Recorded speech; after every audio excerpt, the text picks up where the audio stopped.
करवीर पंचायत समिती कर्मचारी पतसंस्थेतील 25,69,60,00,000च्या अपहार प्रकरणातील गुन्हा दाखल झालेले संचालक आणि कर्मचाऱ्यांना उच्च न्यायालयाच्या सर्किट बेंचनं चांगलाच दणका दिलाय। जिल्हा सत्र न्यायालयानं मंजूर केलेला अटकपूर्व जामीन सर्किट बेंचनं रद्द केलाय।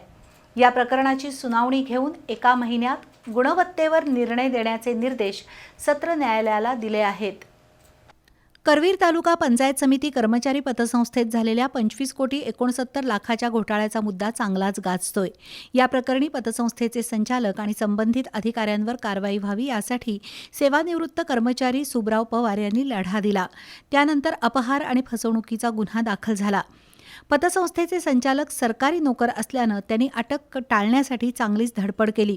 त्यातून जिल्हा न्यायालयातून त्यांनी अटकपूर्व जामीन मिळवला। पण सुब्राव पवार यांनी उच्च न्यायालयाच्या सर्किट बेंचमध्ये अटकपूर्व जामिनाला आव्हान दिलं। त्याची सुनावणी होऊन कोल्हापूर सर्किट बेंचनं पतसंस्थेचे संचालक आणि संबंधित अधिकाऱ्यांचा अटकपूर्व जामीन रद्द केलाय। तसंच जिल्हा न्यायालयानं 1 महिन्याच्या आत सर्व पक्षकारांचं म्हणणं ऐकून गुणवत्तेवर निर्णय देण्याचे आदेश दिले आहेत। त्यामुळे सध्या तरी करवीर तालुका पंचायत समिती कर्मचारी पतसंस्थेच्या घोटाळबाजांना मोठा धक्का बसलाय।